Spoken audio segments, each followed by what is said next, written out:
Hello Dota fans, welcome back to the AEL Uni League with myself, the Wandering Bard, and of course Kadius tonight, here to bring you some of the best Dota 2 action on these shores. We got LooneyMelb and UTS Esports up. It's an enticing matchup to try and break down, Kadius. Certainly. The last time I saw Team LooneyMelb was definitely an interesting one. They showed the first game in a dominating fashion. They had a late game scaling position one that scaled over the top of the enemy team.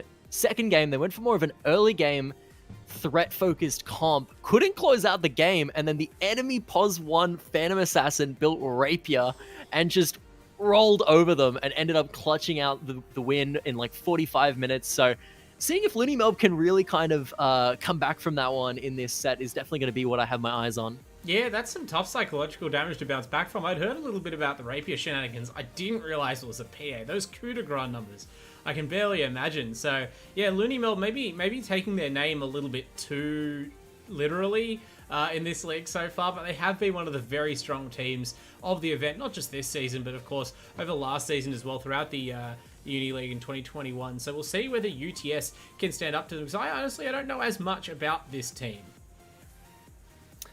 Yeah, no, UTS is definitely going to be one to watch. I think LooneyMelb have certainly established themselves as a team to beat in a lot of ways, whereas UTS maybe not as high in the group as LooneyMelb at the moment, but still a team with a lot to prove, and I'm going to be excited to see exactly what goes on there. Yeah, absolutely. And of course, it's still fairly young in the life of this new patch as well. Lots of teams have been following some of the higher ranked tournaments that have been going on and trying to get an idea of what's different, because obviously it's not the most earth-shattering patch, but certainly in terms of the draft, a lot seems to have opened up. Do you have any sort of favorite developments in that department? Definitely there's been certain picks that have been now are kind of established picks of the patch, but there were players in the AEL Uni season that were picking them up when the heroes were still not considered to be that great. I think the biggest one that comes to mind is obviously the Night Stalker. Night Stalker, a hero who only in the last patch was definitely not a competitively seen pick much at all. Whereas now, this right-click Night Stalker build that we've been seeing so much of in the AEL season with the Echo Saber, and the 10 duration talent at level 10 after his changes in 7.3 have really risen to dominance. We've seen incredible presence of the hero in every single set that we've seen this season so far. But yeah, that was definitely innovated here before it was even like a well-known pick in the patch. It was seen here in the season, and things like that are really, really exciting to see. Yeah, absolutely. And it's interesting to me to see that, like, as we go into the draft here, whether that Night Stalker will be picked up or not, that it's sort of just one of a wave of melee sort of harassment type supports, I want to say. Obviously, Night Stalker hasn't only been played as a support, but that's what it's really attracted my attention as, just showing the sheer capacity of the hero's kit. And the way that people are playing these tanky strength melee heroes now, where the laning phase seems to be a lot less about, say, burst damage, ganking and counter ganking with stuns, and a lot more about establishing laning dominance through the ability to trade, and then translating that into your mid game and sort of pressuring the map as a team, which Night Stalker, of course, is perfect for with his Dark Ascension ultimate. Not banned out here in the early ban so far, though, by either team. No, he definitely has not been banned out, but can you blame them? Because the heroes that have been picked up are arguably even more broken than Night Stalker at the moment. Obviously, Beastmaster, Batrider, very oppressive, as well as Coddle and Omni on the side of LooneyMelb. But Lion is going to be the first pickup, which is interesting, considering we still have a ton of very oppressive champions that are still up on the board. But UTS Esports, I do believe the Lion was something that they were particularly fond of the last time I saw them play, so could just be a bit of a comfort pick that they're looking to go for here instead of picking up something that's maybe a little bit more meta-dominant. Yeah, I find it hard to ever really treat the Lion pick as even like a step back in the draft. It just shows sort of a difference in philosophy, right? As we see Silencer now out of LooneyMelb with sort of a slightly more daring flavor of the same idea. You pick this really stable support to open the draft and let it go from there. Yes, Silencer, we were talking about meta picks. This is definitely one of them.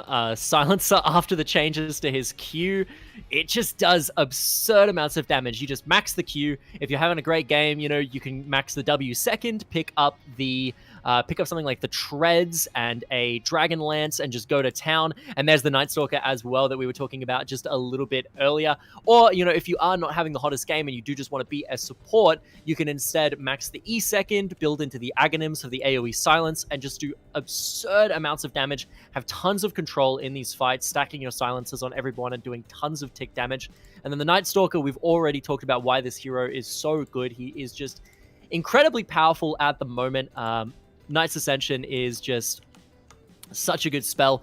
And Phoenix, again, it seems like UTS Esports are definitely running a very pre-patch 7.3 style of compositions. A lot of these heroes that were previously very, very strong, very competitive picks that have maybe fallen out in favor of some of the pickups that we're seeing LooneyMelb go for here. And can't help but think that maybe that's just a bit of a comfortability call from UTS Esports. But, I mean, Phoenix still definitely a good hero. Brings a lot of team fight together, especially with things like the Lion. You're able to do a ton of burst damage with these two heroes combined. I can't help but imagine they're probably going to be the 5 and the 4. I don't think core Phoenix is all too common these days. No, it seems to have fallen off quite a lot, and it also isn't as necessary anymore. Like, it's funny how sometimes a core role isn't so much about unlocking the hero's hidden potential as it is sort of acknowledging its weakness as a laning support. But with that new sort of slower trade-focused style of laning that we mentioned, Phoenix kind of comes back into the fold a little bit as a stronger pick because, of course, with those long cooldown but high-impact spells, Phoenix is more suited to that style of gameplay, to say the least. And while Silencer can pose a problem, it does sort of seem like a way to try and dampen the impact of the Night Stalker silence trait, because once you get that egg off as the Phoenix, if you dive into the fight from out of sight and just drop the supernova, that's most of your contribution, and that's pretty hard to stop. Certainly, but looking at the bans here, looks like, again, Winter Wyvern, which is an interesting ban to go for here, as that hero has also fallen out of favor quite impressively, especially when Silencer obviously is locked in here and can go between the 5 and the 4 role. Either way, Night Stalker likely to be a 3, but again, we have seen it played as a 5 or a 4 in the tournament before, although that's not typically where it's played at the moment. Due to just, the main meta build for this hero at the moment being the right-click build, you do need the stats, you need the Echo Saber to come online and really be as oppressive as you possibly can be. But Ursa is definitely an interesting ban here. Yeah, that one, the first two bans, Coddle and Omni Knight, make a lot of sense given the meta right now. The Ursa pick, that's where you start to wonder if these two teams have been scrimming a little, because, that might be someone's particular favorite hero, and this might be a bit of a cruel targeted banning. Maybe LooneyMelb just think that Ursa is, like, the best hero secretly, and no one's told anyone else yet. UTS, though, I think their bans as a sort of set of 3 are fairly interesting, because it seems like they are very deliberately going after single-target BKB piercing disables, right? They've removed the Lasso, the Beastmaster Roar, now we've lost the Winter's Curse, and now they take up Broodmother, which is a bit more of a normal-seeming ban, but I have to start wondering, is there some cheese pick on this patch that we're going to see come out? I haven't really seen a lot of, say, Huskar, especially, with Omni Knight banned out of the pool, but is there something going on here? Slark looks like it could have been the option. LooneyMelb at least thinks so. They've banned it out. Yeah, Slark, a very typical ban here. Obviously, one of the more dominant position ones of the patch. Just very good overall, going for, the sort of stats build with the Echo Saber into something like the Sanjin Yasha, into things like the BKB. Obviously, Slark's Shard at the moment, arguably one of the best shards in Dota. Just incredible usage there during the team fights. But yeah, as for UTS Esports bans that you were talking about, they are a little bit peculiar because Batrider and Beastmaster, obviously two of the strongest heroes of the patch right now, are incredibly dominant. Makes sense for them to be, the first phase bans of the game. But the other two that they've gone for so far, Winter Wyvern and Broodmother, definitely feel like a little bit more targeted picks, especially the Void, the Faceless Void, I should say here. Definitely not one of the position ones that we've seen all too often. We have actually seen it piloted as a support in one of the games this season, but that was, again, in the last patch, and the supports at the moment seem to definitely be very different in terms of their flavor to match this kind of new breed of position 1 and position 3 dominance, especially. I think position 3 maybe the role that benefited most from the 7.3 patch. All of these offlaners that have just risen to such dominance, like the Night Stalker, like the Beastmaster, like the Lycan, like the Pango. Very, very oppressive indeed. But it does look like Sven is going to be the last ban here for Team LooneyMelb, really just looking to take those strong, prominent position 1s off the game and see what they go for here instead. Yeah, a lot of carry players even have singled out Sven as sort of maybe the hero, like the tallest Poppy that wasn't cut down in the last patch. But this is another... This Poppy got a big dose of fertilizer. He's shot right up in the 7.3 rankings. Clinks grabbed up by LooneyMelb. So gone from obviously in the past known as a ganker and kind of an assassin type hero. Now suddenly a hard farming late game carry on top of still having decent assassination potential. What's your read on this hero? Yeah, his new ability is broken. He's just super good right now. He is allowed to flash farm just an absurd amount. He's able to basically insta-clear waves, insta-clear stacks, runs around the map at egregious amounts of move speed because of Skeleton Walk. And, you know, and late game, you have this long range hyper carry that is able to delete people while also having like 3,500 health. He's super hard to kill as well, and can go invisible. But Legion Commander going to be locked in here for UTS Esports, which is definitely a bit of an interesting one. Obviously, if you're able to get Duel off before Silencer is able to pop Global Silence and things like that, Legion Commander doesn't really care at that point because she's just all about right-clicking. But it's, definitely an interesting pick here. I'm not exactly sure what the Legion Commander is in response to.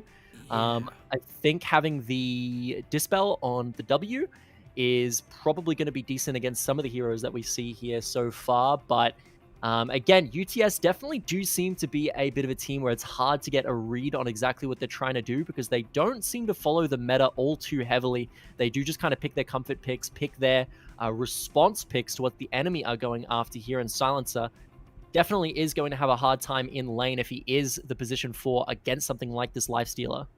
Yeah, the Lifestealer pick makes a little bit more sense to me as a response here. Pretty strong, obviously, against the Night Stalker, the Silencer. As long as you get that rage off in time before the Night Stalker's flying over you, then you can pretty much ignore all of this stuff.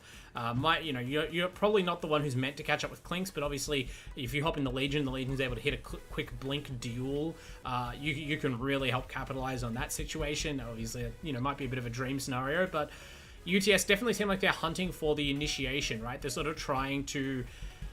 You don't ever want to be put in the position where LooneyMelb are crashing into you with the Night Stalker Dark Ascension already active, with the Global Silence being cast as you gain sight of them, Clinks popping out of nowhere. That's an almost impossible teamfight opening to come back from. So it looks like UTS is trying to sort of create a completely different scenario and try and wrestle for the chance to take that initiation themselves. You can think Lion blinks, stun, finger, Phoenix swoops in, pops an egg, Legion Commander blinks forward and duels, Lifestealer inside. You can also front load all your spells there and equally as much blow the enemy off the map before they react. And at that point, if that is what each team's able to achieve, it comes down to wards and vision. But as far as laning goes, I'm a little bit more concerned. I think this Legion Commander hero, outside of that perfect scenario, has a lot of work to do against now Vengeful Spirit, as well as the Global, and even just the melee Silence Aura the Night Stalker projects. Yeah, so Venge being picked here is really interesting because it still doesn't reveal too much about LooneyMelb's draft, whether or not this Night Stalker or the Venge is going to be the position 3, because definitely either of them can fit the bill. Position 3 Vengeful Spirit has seen a fairly decent rise because it allows you to rush the fairly expensive Aghanim Scepter, and Vengeful's Ags is really good. You basically swap in, stun someone, Wave of Terror, die, and then you're able to stun someone, Wave of Terror, swap again before, your ghost ends up dying in a fight. The fact that it refreshes your abilities is so strong, and it's allowed the hero to see quite a bit of competitive play outside of the typical support role that you would normally see it in, where it has kind of felt a little bit lackluster because Magic Missile is not one of the best stuns in the game at the moment. But second phase of bans, it does look like mid laners are going to be the target for LooneyMelb here, and understandably so. Whereas UTS Esports may be looking to take off some picks that could definitely answer their cores that they've got lined up here. Undying, very good against the Legion Commander Lifestealer double strength core lineup that is being presented at the moment. Would also fill the bill of, giving them a decent lane bully to pair with some of their more aggressive cores that are being presented. I do know that Clinks can go in the mid lane, can also go position 1, so whether or not we do see him go either or will be up for debate. But Puck, the second ban, definitely does make a good amount of sense. There's going to be a lot of silencers on their team if they did go for the Puck mid. Able to have, Silencer, Night Stalker, and Puck would just be a little bit too much, but Void Spirit, a hero that we've seen quite a bit here in the AEL season. Does seem like these teams like to favor their Void mid. We'll see what they decide to pick into that here on the side of LooneyMelb. Yeah, UTS there with that fast last pick, denying me the chance to ask you to sort of phantom draft for them, because it's I figure the LooneyMelb draft, they've drafted a very well-rounded unit. Part of being, you know, flexible, as you said, and hiding their intent is picking heroes that kind of cover a lot of bases in the early stages of the draft. But UTS, this Void Spirit has to do a ton of playmaking, right? Because they're clearly imagining themselves as team fighters and aggressors and pace setters here. Outside of the Phoenix Egg, they don't really have any long cooldowns. They have multiple heroes that benefit dramatically from the initiation. But they don't really have many ways of finding that, and especially before Legion gets Blink, except for Void. So it seems like a lot is riding on his laning phase, and LooneyMelb will have the ultimate last pick here to potentially shut that down. Yeah, well, there's definitely a lot that they could choose from here. You have to look at their lineup and wonder exactly what they're looking for. Normally, in this kind of a comp, you would think they need some kind of an initiator, but you'd be surprised how good Night Stalker is at being that kind of a role. You know, you get the Blink Dagger eventually, you pop the ulti, and you just kind of run in with your silence. And it's a really good form of pseudo-initiation, but it does look like Ember Spirit is going to be the pickup here, so we're going to have the double tempo mid-mirror matchup, which is always exciting to see. 9, obviously one of the very, very good position 2s in the tournament that we've seen so far. I think, you know, when we saw the last set that LooneyMelb played, he was absolutely crushing the middle lane, even on matchups that you typically wouldn't expect to have his side of things come out on top. But I don't exactly remember exactly which players are going where on this LooneyMelb lineup, so it's hard to say. Duckslinger has been the offlaner in the past, so it'll be interesting if that is a 3-pos silencer. I'd be a little bit surprised, but, you know, stranger things have happened. Certainly stranger things have happened, but I'm definitely going to be excited to see where they decide to take these heroes, because you definitely do have a couple of heroes that could go position 3 on this LooneyMelb lineup. Whereas I think UTS Esports line up a little bit more kind of cookie cutter. You can clearly see which hero is going to go where, but LooneyMelb certainly have kept things flexible here as they head into game 1 here of the series, and it looks like, you know, obviously best of 2 tonight. These two teams still jockeying for position in the early parts of the group stage. We could continue speculating on where these heroes are going to go, but I'm happy to let the team show us. And in the meantime, Kadius, maybe it's worth time to thank the sponsors who make all of this possible.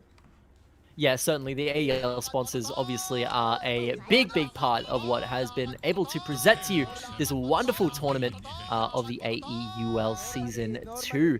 As always, our first sponsor here is going to be none other than Chatime, our presenting sponsor, Fresh Iced Tea, where you can head in and try the new range at your local store today. You might not know this, but Chatime is actually the fastest growing iced tea franchise in the whole country of Australia, with over 120 Chatime tea breweries with a commitment to quality ingredients and mix-ins, with a flair for innovative flavor combinations to brew nothing but the very best iced teas. As well as that, our next sponsor here is going to be AOC, the very best viewing experience. AOC is a global leader in monitor display technology. For more than 50 years, AOC has been delivering an exceptional viewing experience to millions of loyal customers worldwide, and today the company offers a wide selection of stylish monitors for home, office, or gaming. Our next one here is going to be Indomie, where you can feed your game and try out any of their flavors today. Indomie noodles are carefully made from selected ingredients with the best quality flour and fresh spices from the natural resources of Indonesia, giving it a unique and delicious taste. As a result of Indomie's success, their range has expanded to 14 different products. And last but not least, it is RIG. RIG headsets, what it takes to win. Some of the best sound quality, RIG develops headsets delivering superior audio for competitive gamers and streamers at all levels, and you can join the RIG team and enhance your gaming experience today. Absolutely. Thanks so much, Kadius, for getting those sponsor reads in. It's very important to make sure that we support those who support us and support these players as they head out to the lanes. It will, of course, be the 3-pos Night Stalker. So, you know, given that little bit of extra time, the players have revealed their strat. 4-pos Duckflinger today here on the Silencer, rocking the double Sage's Mask going into the laning phase. So clear sign of intent there as they line up against this Lifestealer and Phoenix in the safe lane. Seems like a tough time for Saitama over on UTS. Yeah, Silencer is certainly a menace once he gets this Arcane Curse maxed out. The damage is absolutely absurd. Double Null Talisman is very good at doing that as well. They have to do watch out, though. Obviously, Phoenix, one of the best level 1 traders in all of Dota. And Duckflinger actually skilling the Glaives of Wisdom first up. I mean, that's obviously very normal for the hero, but does kind of commit to trading where Phoenix is strong at that level 1, as obviously, you know, the Fire Spirit's detrimental to the attack speed you can get with that, and maybe helping secure a crucial first couple of levels to get the Lifestealer off the blocks at the start.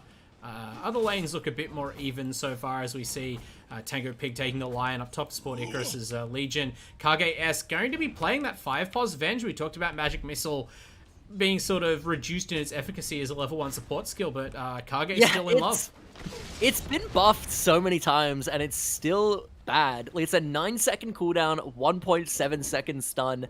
That does fairly average damage. It's not a crazy nuke, and it doesn't have that impressive range either. So the stun in general is just not that great. A lot of what you pick Venge for these days is the Wave of Terror minus armor, and of course Nether Swap being, you know, the signature iconic ability of this hero. But yeah, again, I think a lot of what Venge has been kind of picked for these days has been the Aghanims, and it's just one of those items that you could technically get it as a 5, but it's going to take you so long to farm up, and that's why kind of core position 3 Venge has definitely seen a little bit of rise in popularity. But nevertheless, the minus armor Wave of Terror is going to be super good with Clinks here, enabling him to just do really, really good damage with the Searing Arrows, doing all that extra physical damage. And not only that, but obviously you do have Vengeful Spirit being very good at getting those stacks, which Clinks is currently iconic for being able to take. You're able to stack multiple camps at once with the Wave of Terror. So hopefully we see a little bit of shenanigans from that out of Kage up here in the Dire Safe lane. Yeah, it is really interesting to see how the Venge support pick has evolved over time. I remember once upon a time it was valued for having the best level 1 stun in the game, and now, as you say, completely changed pace. But it's almost like the hero's own limitations have kind of pushed it back out of the spotlight as a support as much as the stun, right? It's the really short range, the low stats. It lends itself to wanting to trade a lot early and pushing yourself to acquire the kind of items that suit you as a core. And now that the ultimate itself has been buffed, not just the Aghanims, right? It's the changes to Nether Swap overall, have made the payoff bigger on the core Venge as well. But you can still get the benefits of swapping people that damage reduction from the support Venge swap. You just have to wait a little bit longer to get the effective range up on level 2. Yeah, oh my goodness, so well played. I don't know if we caught that one there in the mid lane, but 9, able to dodge out of QQ Loves' Dissimilate with a incredibly well-timed Sleight of Fist there, just blocking all of the damage as he is invulnerable. And is coming out on top. Overall in the mid lane, not super far ahead, 23 last hits to 17, but obviously it is probably going to start skewing more and more in the Ember's favor as he starts to scale up and get those items going, as I think Ember usually is known to scale just a little bit harder than the Void Spirit does. And not only that, but obviously his shield being very magic damage focused is going to be very, very good against, obviously, Void, who is very magic nuke focused, whereas, you know, the Void, the physical shield, maybe not going to do as much if we do start seeing, you know, that Flame Guard get maxed out and all of the magic damage getting spewed onto him, which isn't going to get blocked by the Resonant Pulse Shield at all. Yeah, so might mean that we start to see QQ Love rotating out of the mid lane a bit faster than the Ember, right? If the mid lane matchup isn't that suited to you, and obviously Void as a hero tends to come online as a killer more than a farmer, so you know, might be able to move around and help some of these side lanes. We did see First Blood go down top a bit after that mid lane play you were discussing went down, and you know, that's already a bit of a blow to UTS. Their lanes aren't falling apart right now, but when the laning is going even and your opponent's late game potential looks stronger, you are the ones who sort of stated with your draft you wanted to be setting the pace. They'll be looking to make a quick blowback of their own. I'm just not certain where they can look if they don't get this QQ Love Void online, but he's almost level 6 now, so we should be seeing that. AEST Has it up? Oh. And are they going to get... No, Tango Pig actually steps out of that Burning Barrage. I thought that was actually going to be the second kill of the game onto that Lion. He's feeling a bit sluggish against the concentrated damage coming out of that Clink's AoE. But we're seeing actually both 4 positions getting bullied pretty hard. Duckflinger might go down. No, TP's out just in time from under the attentions of Saitama's Lifestealer. Kupalm on the Night Stalker there, powerless to really stop things, but luckily his support's able to slip away of his own accord. And...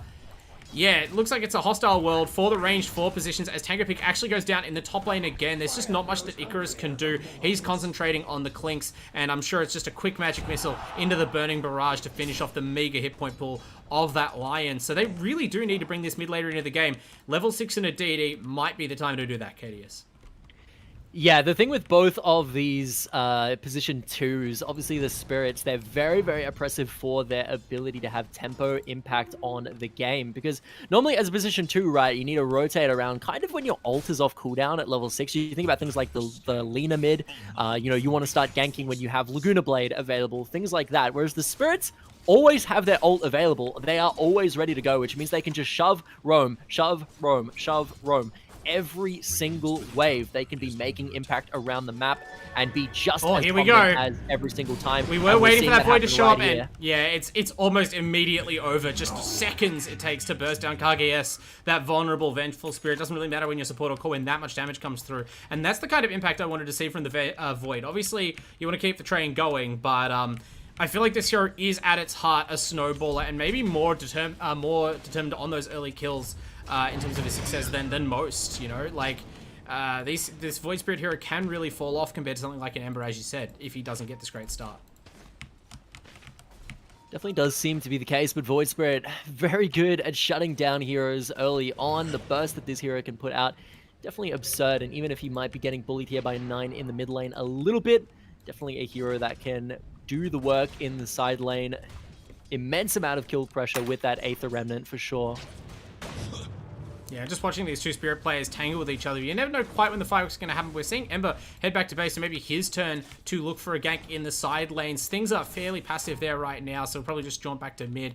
No stacks really being created, it seems like, for either team as they focus on these lanes, but the focus is paying off, at least for the Diet. Icarus will force to scramble there. Nice little Earth Spike coming out to prevent a chain stun. That allows him to just slide out of the range of that Burning Barrage, of course. It's not something you would have expected from Clinks if you're an old-time Dota player, but now he's got this ground-based AoE. Having a little bit of mobility and making sure you don't get stunned in the wrong spot can be life or death, as we've already seen. Vorclaw up to level 6 and having Death Pact now available is quite a force. Has his casual Javelin.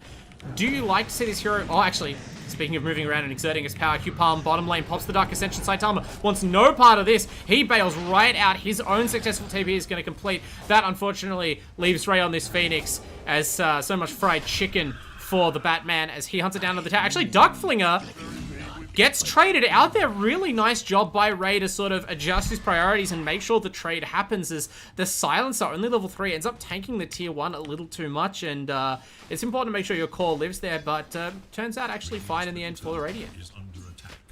Yeah, Q-Pile's showing exactly why this Night Stalker pick is so prevalent right now. Gets the phase boots, pops the ulti, and just runs under the tower.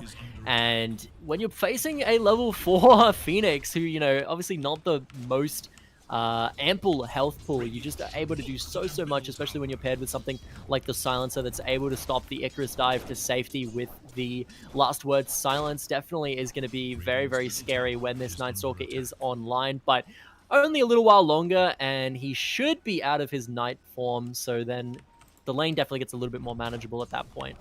Yeah, so we're actually watching, this is a different kind of like map-based aggression, right? So Ember comes online as a farmer more so than Void Spirit. He's going to get his presence felt on the map by taking camps away from the Radiant. That's one alternative to setting up stacks for your team, dealing some aggressive economic damage there, and accelerating towards, it looks like a Maelstrom first of all. Do you have a preference for the build after that on Ember, or is it even flexible on this patch? I haven't seen that much Ember Spirit yet. I think the Mjolnir is obviously very good. Extra magic damage against the physical damage shield of Void Spirit is obviously going to be nice and good, but it does look like they're having a bit of a tussle one-on-one. Yeah, 9 actually looks like maybe a little bit of aggression being discouraged. Tango Pig reacts quickly as he's mid, maybe puts out the core, maybe feeling the pressure a little bit. It's a full health, full mana Ember with a bottled invis, so chances of killing him are low, but Lion at least does show his utility as a counter ganker. Meanwhile, looks like Icarus maybe was considering himself to be in a bit of space at top lane, pressuring the tower. Quickly realizes that's not the case. Here comes the Ember Spirit. 9 is level 10, strongest in the game. Icarus still has a lot of health, even for him though, and with the extra mobility of these phase boots plus maxed out press the attack, might just end up walking away. Yeah, 9's It's going to press forward and feel his strength anyway. Maybe finds an easier target as Tango Pig accidentally kind of wanders in to help out his core, but ends up being food himself potentially. He's trying to stay out of that flame guard. Can't for long. The AoE is just too big. Can they capitalize now and punish the Ember? That's their only hope. He's a slippery fish though, and Icarus running out of resources. Can't keep up the chase even if he wanted to. So yeah, ends up... I mean, it's only a smaller kill in terms of their support, but the Lion really isn't getting a lot of XP at the moment.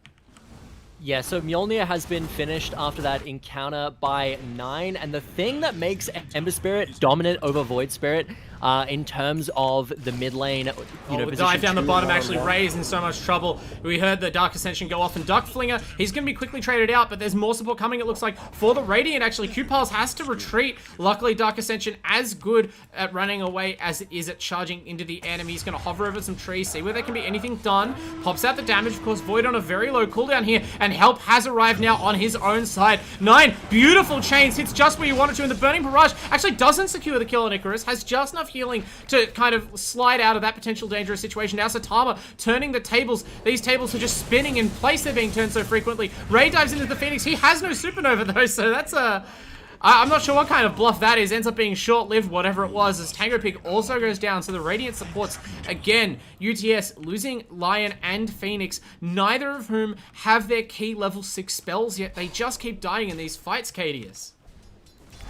Yeah, it definitely is just the dominance of this Night Stalker pick. He's so scary once he starts getting these items online. Even goes for the Urn of Shadows. Obviously, that is going to be upgraded to get the anti-healing component, which is going to be absolutely wonderful at dealing with not only the Lifestealer, obviously having access to the Feast healing, but also a little bit underrated is Phoenix, because he has skilled up the Sunray here, which is going to do quite an underappreciated amount of healing in these fights as well, and having access to that anti-healing is going to be very good for the Night Stalker here in this bottom side safe lane.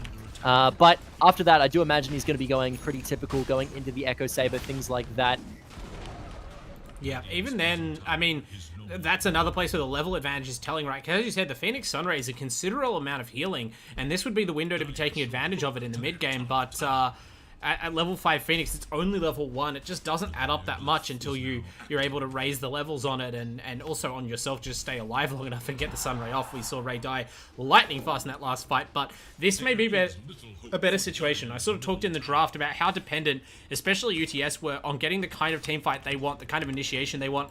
This might be it here. Okay, quick teleport cancelled. The Dire decide that, in fact, wisely, they don't want a fight on UTS's terms. They're going to go and pick their own instead. They chase Saitama in the mid lane. I don't think the Infest is going to help you here, buddy. They quickly sniff out the Trader Creep and gun him down. The whole team crushes like a vice around that enemy carry, and they will lose their top tier 1. But that's a pretty worthwhile trade when you consider they're going to get the Radiant mid tower as well, and things just going, good to great here for LooneyMelb. Yeah, one thing that you have to appreciate about 9 here in the matchup is Ember Spirit does one thing significantly better than Void Spirit, and it's all thanks to Fire Remnant. The ability to be able to use your TP scroll back to Fountain, get all of your health and mana back in the lane, refill your bottle, and then Fire Remnant right back to lane like you never left in the first place, and suddenly you're just got all your resources back. Whereas Void Spirit can't do that. He can't just go back and come back immediately, which means that every single time Void takes a trade, he has to understand that if he doesn't kill the Ember Spirit is just going to recall with the scroll and then come back full health. They're moving towards Duckflinger. Blink duel. Is this the reveal, I think, for Icarus on the LC? First time it's being employed, at the very least, it seems. Does not get the dual kill, I don't think, thanks to a handy swap, but Duckflinger does still die in the end, so that's the real prize. Icarus, though, is going to pay with his life. That's a big burst of damage coming out of 9's Maelstrom, and now they are chasing the rest of the Radiant out of this fight already. That was initiation on their terms, but it didn't stay on their terms for long, as just so much damage coming out of the Dire already at this stage of the game. 9 has a triple kill. Vorkor will finish things off with a kill on Tango Pig, just kind of walking them down. There's actually another Maelstrom completed there for the Clinks, of course, the synergy with Burning Barrage as strong as it is with Ember's Sleight of Fist. So this team, they know what they're about right now, and it is paying huge dividends 15 minutes into the game. Yeah, we saw the damage coming out from Vorkor there, and 9, it was just absolutely absurd. Clinks as a hero, just once he does get these Maelstroms online, super dominant, and he is just going right back to farming. Oh, Okay, a little bit of an attempted move, maybe even a bluff. Icarus blinks forward. I don't know if there was a really good duel target there. Perhaps the duel on Kadius would have worked out, but regardless, they draw the global. You know, the Dire, they don't have their carries in place. They're not really interested in even chancing giving something up, given how strong their situation is right now, and I don't blame them. 9 is just casually farming away on the bottom lane, pressuring the Radiant tier 2. The rest of the Dire team answering some aggression in mid, and QQ Love on this Void Spirit. You mentioned that teams are a big fan of this hero. It hasn't shown its strength really so far in this game, and I'm just sort of wondering, are they not realizing its potential, or is the hero maybe not as well suited to this game as they thought? Oh, actually might need to hold that for a second. Can they catch 9 here? Hard to blink on an Ember Spirit though. His fire damage passively disables Icarus's blink, and there's no follow-up to that Remnant, so looks like we will have time for a bit of analysis after all, as the Void conveniently dies in mid lane. In the mid lane, Q-Pulse, very, very simple. He just walks up, pops the Dark Ascension into the Void. The slow is there, and it allows Kadius to just walk up, throw the magic missile at him, and finish off the kill. Just super simple, and it really does show that you have to watch out around these players and these heroes in general. Just this Night Stalker can't be ignored, and he now has finally finished his next item here. We do see it's going to be a Blink Dagger on the way on the Courier, which is going to start showing a fair amount of initiation for this LooneyMelb lineup that they previously haven't really had access to. They've kind of been following the more counter-initiation style of teamfight, but now that this Blink Dagger has been acquired, you can't help but wonder if that's going to change. Yeah, this is so devastating, because even if now the Radiant do find initiation on their terms, and as you said, the Dire are in a counter-initiating role, the Blink Dagger still allows you, it's some of the most brutal counter-initiation possible, because on top of your global silence cooldown, your Night Stalker might still now be able to float into position with Dark Ascension and blink silence already active into the back lines, right? So you go in as a Legion, and you assume your Phoenix is going to swoop in and drop a Supernova, you assume your Lion is following up with a stun, and they're just suddenly silenced and can't contribute to the fight after you've already committed. That's a death sentence, and something that's very hard to counteract given the way that LooneyMelb are playing. Yeah, one thing about LooneyMelb right now is just their cores just farm faster, right? The reason that Lifestealer is not on the same level as things like the Clinks is because he just gets out-farmed, and this is exactly why. Clinks as a hero, his normal weakness typically has been he doesn't have any... Oh no, they see the teleport top lane. They totally read the movements of UTS. There's a teleport top from the Legion, and whether it was heard or seen or just sensed, 9 jaunts out of that before it even lands, and as they see the movement top, they charge in bottom on the side of LooneyMelb and take out a support. Now they're going to turn it into a team fight. There's an egg in the middle of the fight, but it looks like there's just enough damage to bring it down. They can't even get Kadius. Actually, Saitama doesn't know who to hit with this double damage rune, and it even lets the Venge slide from under his fingers with the Nether Swap. Now, suddenly, Icarus blinks in, but it's way too deep, just contributing 10 points of dual damage to the Ember Spirit, who did not need that to begin with. QQ Love on the Void, wrapped up in a silence himself and gunned down by Vorkor's Clinks, and this is turning quickly into a rout. Kadius, as you said, they're not only being out-farmed, but outplayed in the fights too, and it's hard to see where they can recover this advantage. Yeah, as I was going to say, like, obviously, when you are Clinks, the big weakness that the hero has always had is his ability to farm, because not only does he farm slowly, because you have to right-click every camp, you have to right-click every wave, which means you can only kill one thing at a time for the most part. But also, you have to take longer to do so, which means you're spending more time out of Skeleton Walk, which gives the enemy team... Saitama was just sort of standing near the tower, testing his strength, and the Dire, they decide to bite. They go in. There is a response. They're trying to fight from their steps, which is a great idea. Duckling is the first to die to target. Kadius goes down as well. No swap out this time. Saitama has survived through this whole initiation. It was the Sunray that you mentioned, that powerful percentage healing. And now, in fact, Q-Pal, is finally the one to overcommit. He goes down. The 2 big cores, they slip away, limiting the damage for the Dire, but that's the first real win for the Radiant. Maybe not of the game, but certainly in a while. Yeah, definitely is good to see finally some breaths of life from this UTS lineup, but as I was saying, like with this Clinks pick, you know, typically his weakness was just his ability to farm, and it took so long to clear the waves. You had to spend so much time out of Skeleton Walk. But now that is no longer the case. Burning Barrage, you're able to pop out a Skeleton Walk, pop the ability, and look at this in full display in the mid lane. You one-shot the creep wave, and then you can immediately just pop the Skeleton Walk again. Oh, the Void Spirit. He thought about that regen rune, but thinking thinking greedily in this way can be dangerous. Does have the abilities to get out of the way, but he's getting matched step for step by his fellow Spirit. His team have to save him, and now 9 is the one disabled, but there's no follow-up because the Dire, they're just stronger. They force the Radiant back from focusing on their carry, and eventually Icarus is the one who goes down. So it's not their mid who dies, but that just shows the knife's edge that UTS are balancing on. They took a decent fight before, but in most situations without the fortifications of their base on their side, they're vulnerable to just getting outflanked and overrun by these speedy, super high damage cores. Yeah, definitely very, very oppressive, and we do see Clinks about to finish up his Skadi in a short amount of time, and after that he has the shard completed. But just look at the stats on this little skeleton. 2,500 health, level 15, approaching the highest net worth in the game, although Ember Spirit definitely doing a good job at maintaining the #1 position. But this Clinks is only going to get higher in damage. He's only going to get tankier. This is a hero that definitely does scale all the way up to level 25, 6 items with absolute definitely a smile on his face and can match, you know, the very best late game carries out there. But we've got a big fight here. Oh, actually, yeah, massive fight. The Ember Spirit jaunted halfway across as though he wasn't certain whether he was fighting or split pushing, but now they commit. They realize they've got the Radiant in deep enough. They can't get back out quickly, and already 2 are down. Phoenix and Legion being chewed up by just the nukes of the Dire, but now it's Clinks going to work. The swap is going to hold Saitama in place. I don't think he can armlet toggle his way through this one. QQ Love is also trying to slip away, but he's just in vision with that teleport. There wasn't really even the hope of safety there. He just presses the button and prays that maybe his opponents disconnect, but no such luck. LooneyMelb run down their foes. It's a 5-man wipe. They only lost their +4 silencer, and that, I think, is maybe the fight that's most representative of where they are in this game. It's just been dominance, Kadius, as you said. Like, when you can not only take these fights as well as your opponent, being there in a hurry with the Skeleton Walk and the Remnants, but then between those fights, have your cores be off farming at full pace in the side lanes while your opponents are forced to group up. It really bodes ill for UTS. Yeah, at the end of the day, this is really just a draft diff, right? You've got some of the strongest heroes of the patch right now. Clinks, Nightstalker, and Silencer on their roles that they are oppressive in, and they really just absolutely just mop the floor with these kind of has-been, 7.2 sort of picks that tried to get put up here by the UTS lineup, but the 7.3 meta basically just came and smacked them in the face and said, no, you need to adapt. You need to start picking these heroes.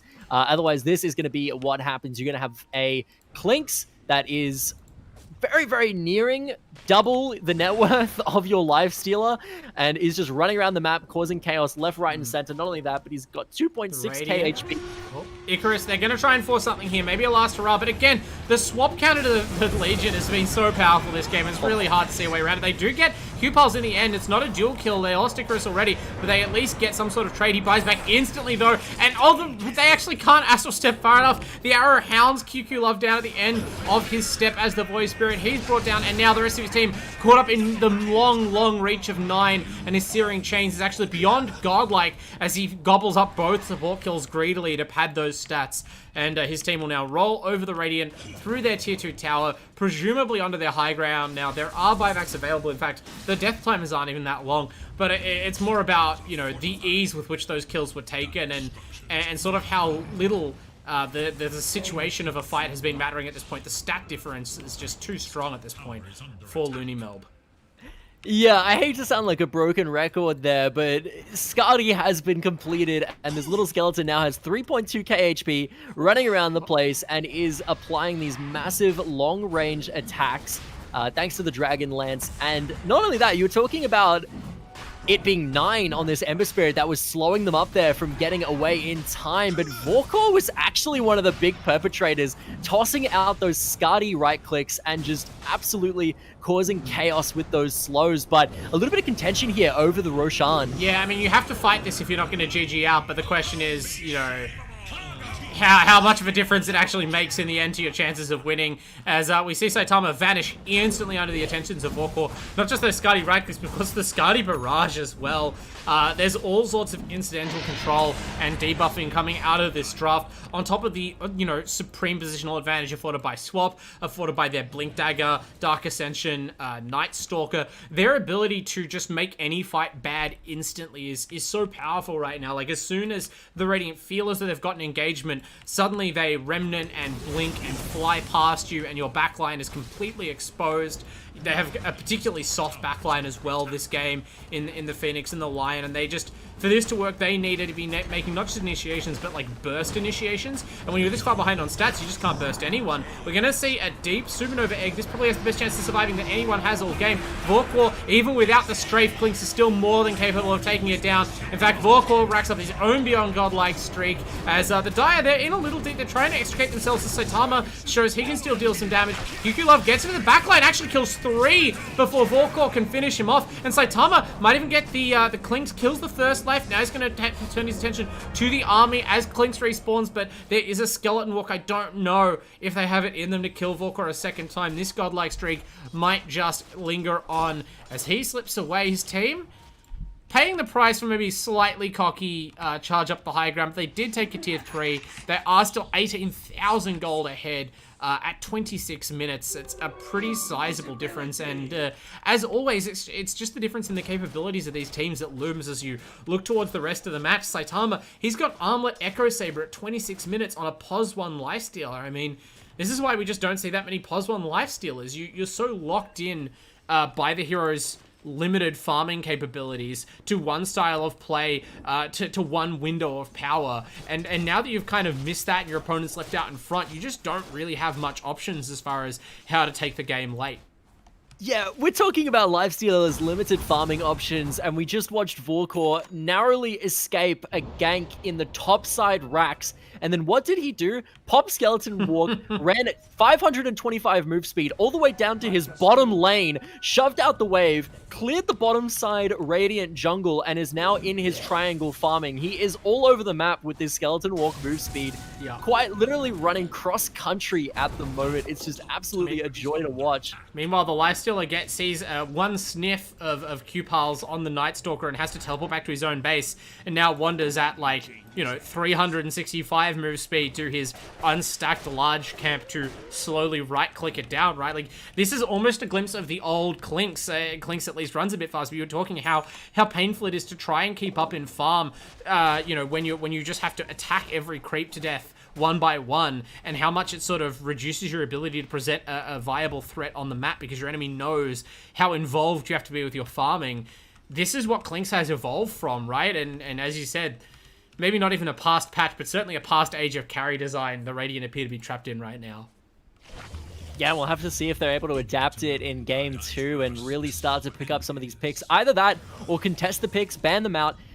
But it seemed like they were really on top of things in the first phase of ban. They took away some of the more prominent heroes of the patch, but then their second ban phase didn't attack anything like this Klinks pick, and they just let it through. And Vorkor is putting on full display why this Klinks pick needs to be basically pick or ban in 7.3. Otherwise, he is just going to mop the floor with everything in his path. He will get to late game, he'll get his items, and he will just turn into this 3.5k HP skeleton that is attacking racks from low ground. And now attacking the high ground. Okay, yeah. We wondered, the Radiant, they were trying to take a fight outside their base, which I respect with a smoke gank, but they got scanned out as soon as they smoked up and put their Lifestealer in their Legion. Eventually, they're forced to come back and fight where the Dire are already gathered, and I mean, it's barely a fight. Void Spirit straight instantly, Phoenix goes down as well. Top lane of Rax is finally broken, and it looks like we may see this game one mercifully brought to a close as we approach 30 minutes. Nine and Vorkor wailing away on the middle of Rax. Not the fastest objective hitters, but it barely matters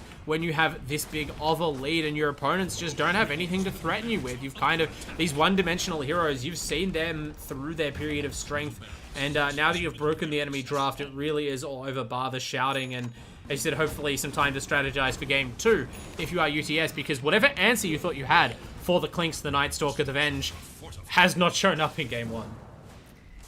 Yeah, just an absolutely dominating game at the moment. Duckflinger, as we mentioned, when you're having a good game on the Silencer, you can go for the treads into the Dragon Lance, into, the Pike, and just do absolutely absurd amounts of damage with the Glaives of Wisdom. Okay, last stand potentially on the high ground. Icarus wanders in with the Lifestealer inside, but the Silence is going to cancel any hope of a duel, both from Q-Pulse and the Global, and now the team are just in full retreat. That was a nice last hurrah, but they vanish in seconds. This sheer damage output of the Dire once again on display, and finally, we're going to get the GG call, Kadius. That was felt like a long time coming, but it still clocks in at exactly 30 minutes, so maybe not quite a stop, but LooneyMelb, a decisive win. They just made it clear early on, right? A lot of that game felt like mop-up. Yeah, certainly LooneyMelb showing exactly why they're a very dominant team. But the last time we saw them play, their game one went exactly like this. It was Team LooneyMelb just showing that why they're one of the best teams in their group, if not the best team in their group. And then the second game was just a 45-minute slaughter fest that ended in, you know, Phantom Assassin just kind of 1v5ing off the back of a 4-Protect-1 comp. So I don't know, anything could happen in this next game, and UTS, if they're able to kind of patch up some of the holes in draft that they had here, I'm excited to see what ends up coming from it. Yeah, to me, this graph tells the whole story, and I hope it's the sort of thing that UTS were discussing. If you just look at the net worth of the carries over time, they're all fairly linear growth paths, just which shows you how little the pace of that game changed. Like, no one really altered what looked to be the tone of things early on. It's just the Clinks and the Ember mercilessly out-farming everyone on the Radiant. So hopefully that's the sort of thing that UTS consider in their draft. If not how to out-farm, then at least how to put on more pressure to these slippery mobile cores. We'll be back to see whether they can do it with the more AEL Uni League Dota after this break.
welcome back. Not a second too soon as we're about to get underway for Game 2 between UTS and LooneyMelb here on the AEL Uni League Season 2 for 2021. I'm the Wandering Bard and Kadius. We just saw an absolute destruction for Game 1 from LooneyMelb. They unleashed the beast. The Night Stalker has been one of the picks of the patch, and now it's been removed, thank God. We're going to see something a bit different in Game 2. But this is not quite what I expected as the first pick of the draft. Yeah, this is a really interesting one. And again, it feels like UTS are stuck in the previous patch because Ancient Apparition used to be one of the best supports in Dota 2. It was blind pickable in every single game, but a few of his strengths got kind of twisted and nerfed. And therefore now Ancient Apparition is still a good hero, but you need to pick him for kind of what he's designed for, right? As like the anti-healing support. If you're against a team comp that has a ton of healing in it, you can pick Ancient Apparition. I do not think he's blind pickable at all, so this is going to be very interesting from UTS. I'm curious to see what they have in mind for it, but LooneyMelb, again, one of the best position 5s of the patch. Bane, locked in first phase. Yeah, just striking back, and I mean, we've said that UTS, their bans at the very least show that they are cognizant of current trends, right? Like, it's not as though they don't know Night Stalker's a hero, Batrider's a hero, all these things. They just seem to be at least them to try out other things. You know, I appreciate that. You know, don't just go with the common wisdom. Try your own ideas. But as you mentioned, there's a reason heroes like AA aren't as big in the current patch. What makes it harder to blind pick this hero? You know, what are its vulnerabilities that people have exposed? Well, it's just not like as good. Like, its abilities are very straightforward, right? You have like you know, the Q and E, which just kind of do damage, and then you've got the W, which, you know, just kind of amps damage here and there and slows people. But if your Q and your E aren't doing as much damage as other supports, then it's like, why do you pick the hero? And at that point, the answer is the ulti, because the ulti negates all healing, and against certain comps that have a lot of healing, that is very, very good to have on your lineup. Ancient Apparition is just a massive counter to certain heroes, and with none of those heroes present, why are you picking him? It's interesting, because there are better supports, like Bane. Bane is going to outtrade an Ancient Apparition 10 times out of 10. Just walks up, brain sap, walks away. Like, what do you do about that? Nothing if you're Ancient Apparition. You're just going to get handed to you. But it does look like Rubik and Tidehunter are going to be locked in second, which is very exciting to see. Being able to steal Ravage is always exciting, if anybody remembers the play. We did see Dendi do that once upon a time. Yeah. So, you heard of a little moment called The Play. Like, that is a play so prominent, it has become, you know, empathetical, but that was nearly 10 years ago, Kadius. That was so long in the past. I feel like it's been about that long since I saw Rubik picked, right? It's like the most picked hero in Pro Dota 2 all time, I'm pretty sure. Probably still the title holder. But it has not been a good couple of patches for Rubik. And I feel like, unfortunately for UTS, this is concerning. It has a lot of the same weaknesses as AA, right? Hero that gets easily out-traded in the laning phase, especially if you're not paired with someone who can hold their own in an all-in, because its cooldowns are long, its stats are crap. You need levels to get online. You need that level 6. And your positioning in fights is hugely exploitable. Obviously, Night Stalker's out of the pool, but LooneyMelb showed they were more than ready to play that kind of super aggressive bulldozer Dota, and Tidehunter is a hero that really punishes the positioning of these immobile, squishy supports. Yeah, Tidehunter is going to be a scary one for sure, but again, the Ursa ban from LooneyMelb, I might need to ask them, like, why are they so scared of this Ursa pick? Because it seems to have been, you know, first phase ban in second ban phase every single game that we've seen tonight, and what do they know? I'm wondering why. Because I don't have an answer for that. Like, like, Ursa's bad in my mind, right? Like, yeah. Ursa's not a good hero. Like, they pick Ursa, you just pick stuff that counters Ursa, which, there is plenty to choose from. But Drow Ranger getting banned out as well, sort of in the similar vein to Ursa, where, you know, you just right-click people. Did receive a bit of a nerf in 7.3, so a little bit less dominant than it was in previous patches, but nevertheless still is a decent pickup as a hero, especially being able to have that silence to deal with things like the Tidehunter. If he gets hit by the silence and then suddenly for a long period of time isn't able to pop Ravage, then that's very bad. And obviously, you're able to use the displacement to cancel things like, you know, the Bane, Nightmare, etc. So Maybe that's the reason behind that ban. The Ember Spirit getting taken away, though, by UTS Esports. Definitely a respect ban towards 9. Does kind of show that maybe they want to pick the Void Spirit again and have a bit more of a favorable matchup this time, taking away the Ember we typically saw. We'll see if LooneyMelb maybe bounce back with that, banning out the Void Spirit themselves, but I doubt it since there are other picks that you can go for other than the Void Spirit. LooneyMelb, though, going to take the Clinks off the table, acknowledging that they do not maybe want to pick that one up this time. Potentially doesn't fit their game plan, and they just don't want to have to deal with it on the enemy team. I'm really surprised by that, I'll be honest. I was sitting here just thinking about what I was going to say when they got to pick Clinks again after they destroyed the, because UTS, they banned the Ember, right? That's a pretty brave call. Obviously, they did get owned pretty hard by 9's Ember Spirit, but the Clinks, to me, was at least as powerful. So, a statement either way to say that you're going to ban one but not the other. LooneyMelb, maybe just giving them the mercy call, or maybe just wanting to practice different strat, choose not to pick the Clinks this time around. They do go with Sven. That was a hero that was banned out in Game 1, I think by LooneyMelb, right? So it looks like they're just walking through the good carries of the patch. Yeah, Sven, very good. One of, if not the best position 1 at the moment. Typically, his best pairing is with the Omni Knight, but we are seeing Omni Knight getting banned out instead. Going to probably be the Bane. The two heroes do have good synergy together, I guess. I mean, they're both very brain dead, right? Bane and Sven, both incredibly easy to play. Bane basically just spams brain sap in lane and nightmares people when there's a possible kill if you have a +1 with you. Sven just wants to right-click people, and it's very easy to right-click someone that is getting nightmared by Bane. So definitely good synergy there. Tidehunter in the off lane is probably going to have a decent time against Ancient Apparition, as he's very, very tanky thanks to Kraken Shells. So Ancient Apparition with his chilling, with his his poke in lane is definitely going to be neutered a little bit there. But it does look like Sand King is going to be the third pickup for UTS Esports, and we'll see what they hover on 4th here. Taking a bit of time, it looks like, to fill out their draft. I mean, they've got to deal with what LooneyMelb have presented so far, and LooneyMelb are definitely looking to play a similar style to last game, right? Strong lanes, they've got the capacity to completely out-farm you thus far with the Sven, and UTS, they go back for the Slark hero, who got his own farming capability boosted. They weren't allowed to pick that last game either, so maybe this is the pick they were really after the whole time. But LooneyMelb, they're looking very strong in team fights, and UTS have to consider either you're going to try and out-farm Sven, Tidehunter going towards the late game, which I don't think is necessarily a good place to go to when you have these really squishy supports and nothing that goes through BKB at present.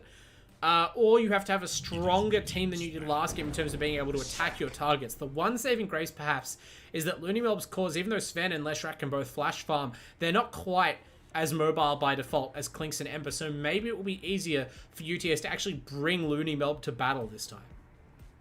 Yeah, so Leshrac locked in. I'm pretty sure that one is likely going to be going position 2. Due to the changes to Leshrac, I think he's kind of only good as a flash farmer now. You just kind of run around and farm, get to late game, and are very, very good at around, sort of the 15 to 25 minute mark. And what makes that so good, and why Leshrac is so good paired with something like the Sven, is Sven obviously wants to scale up and wants to be online from the 25+ minute mark once he gets his items going. And his talents and his levels, all that stuff. So Leshrac kind of is this cool buffer of a hero that needs a little bit of time to get going, but comes online significantly earlier than Sven, runs around, causes a ton of chaos, and allows Sven to have the space he needs to come online. So these two heroes paired with each other fairly often, but Slark locked in from UTS Esports is something I'm very excited to see, because Slark, very good hero at the moment. Obviously, his shard is honestly broken, and I think his shard is actually incredibly good against their lineup, because if you are able to drop the shard at the right time, and then Tidehunter blinks in, pops Ravage, cool, your whole team is invisible. The team can't follow up off the Ravage. So therefore, your whole team is able to just sit there, wait out the Ravage stun, and then when it ends, then suddenly you have, Sand King is able to pop things like Epicenter, Rubik might even be able to steal the Ravage, and then, you have all these abilities to turn a fight around. So I do like the Slark pickup here, and I think it's going to be a big saving grace in team fights, and a lot of importance on that shard.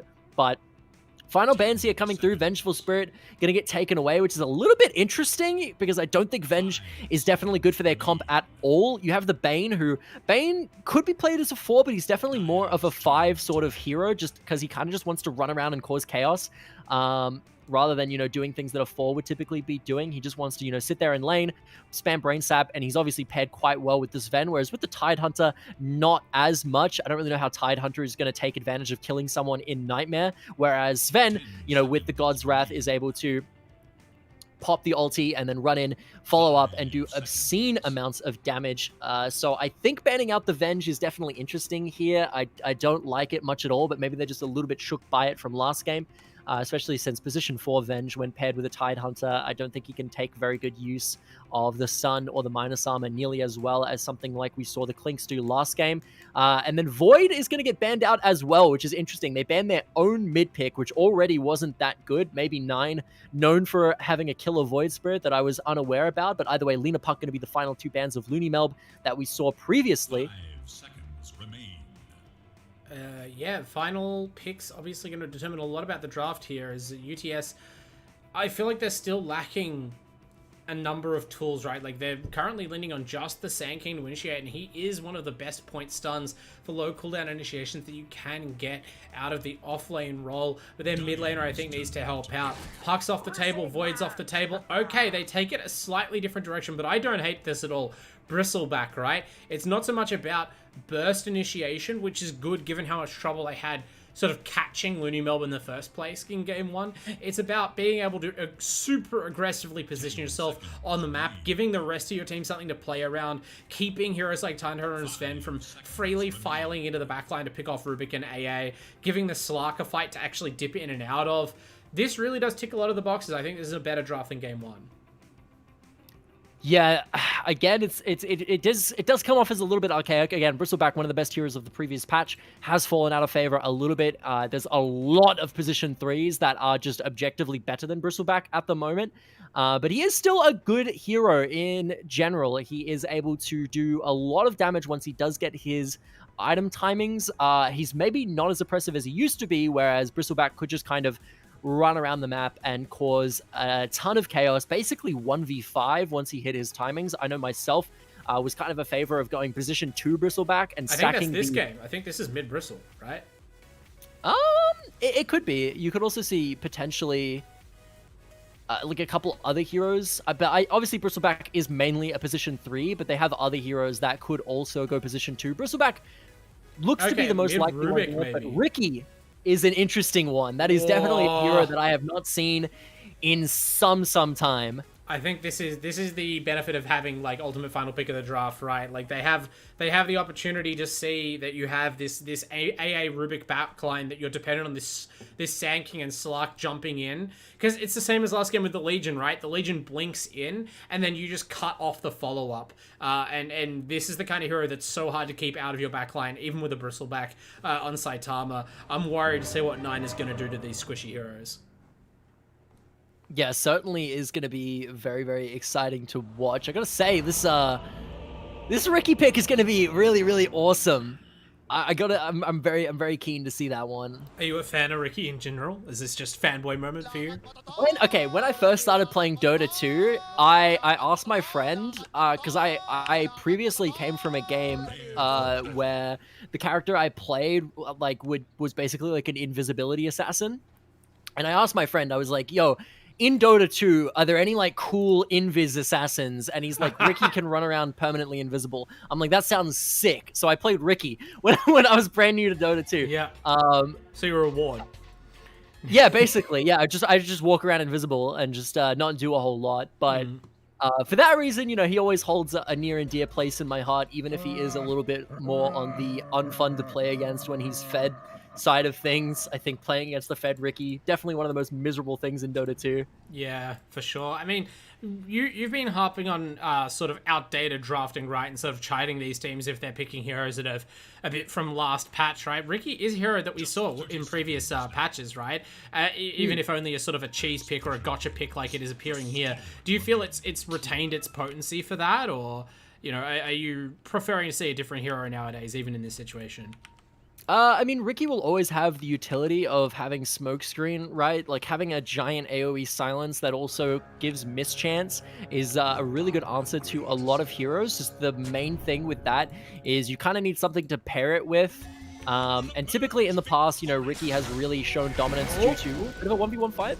Nine not showing a lot of dominance there, but does show the utility of Blink Strike, getting him out of a really sticky spot as he tried to contest the rune 5 Radiant heroes we're standing on top of. We did see the power of Burrow Strike there that we're going to be watching throughout the laning phase. Not paired with the Apparition, of course. QQ Love is still actually going support, so it will be the mid Bristle after all. They're swapping the roles of the players, not the heroes.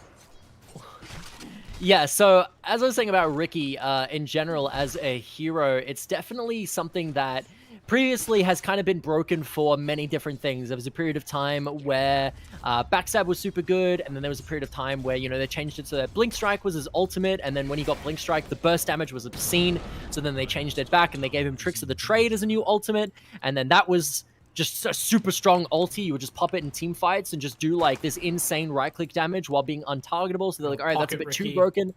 Let's make it his basic ability. Now it's his E, and then they gave him back permanent invisibility as an ultimate. And now, in the previous patch, the reason that Ricky was good again was because of his new shot, Sleeping Dart. Very, very good ability. But then that got nerfed in 7.3, so Ricky has kind of fallen into the deep end where he doesn't really have a place in the meta to pick him commonly, but he can still fit into certain areas quite well. And I do think obviously having a giant AoE silence is very, very, very good at dealing with this Slark shard, right? Slark drops the shard, you just drop the smoke screen on top of it. And even if those people inside the shroud are untargetable and regenning, they're silenced and have mischance, so they can't abuse it to the fullest. And therefore I think Ricky in this situation with the Slark can actually work out really well in team fights. Yeah, I mean, it seems like that's the reason. It's one of those heroes that definitely slots into, like, the cheese pick position where it's almost never, ever banned or picked before the last phase of the draft, but it is one of the heroes I see a lot of teams, even at the higher levels of sort of, regional DPC play, banning out before the last phase of a draft because it does expose certain heroes that like to sit way at the back of a fight. Like, it would have been great against, say, the Vengeful from last game, right? And the combination of having its positional control abilities with Blink Strike and Tricks and having that silence, like you mentioned, is just something that teams will always want in certain situations. Yeah, in this dire side safe lane, we're being shown why Bane is such a dominant hero right now. Just in general, just able to walk up to QQ Love and just bully him with this 1 point in Brain Sap. Basically, QQ Love is taking the trades, right? It's like, if you stick around after the Brain Sap, I will Fade Bolt and auto-attack you. But, yeah, I mean, Rubik's never been known for his laning phase dominance, it must be said, as a support.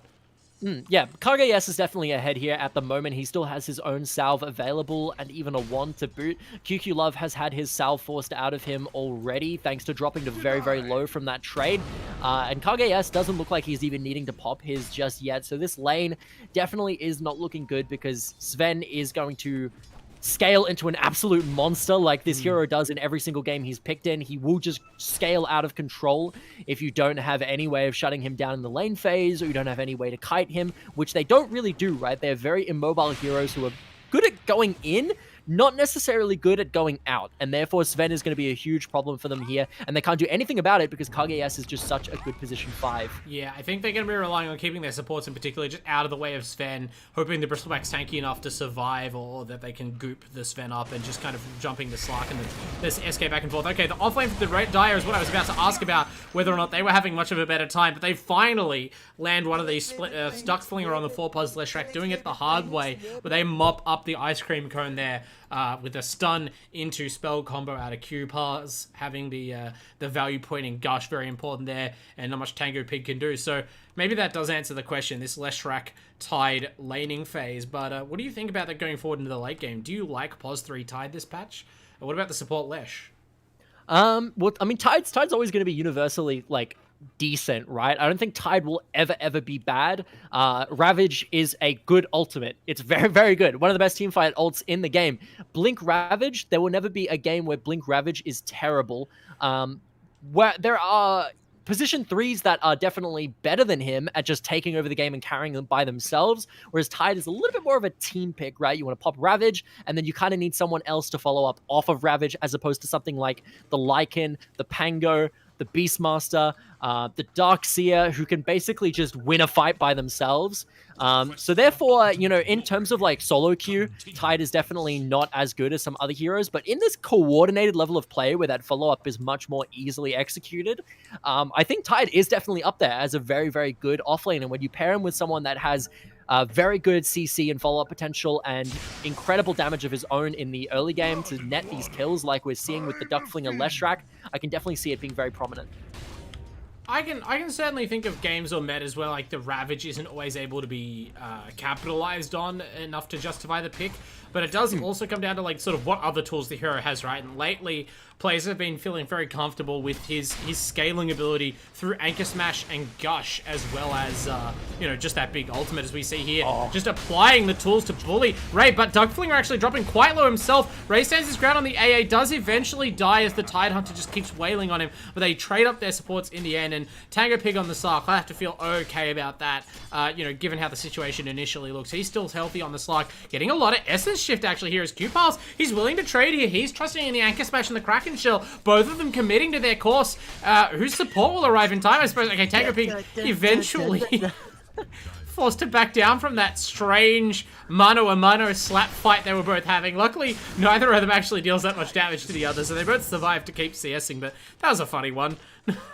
Yeah, Tidehunter nearly losing half of his intelligence. Very stupid fish at the moment. Still had enough to do his power, though, so, you know, who's the real fool? Who's the real low intelligence player, huh? Look at this tanky boy here, this octopus. He's still laning.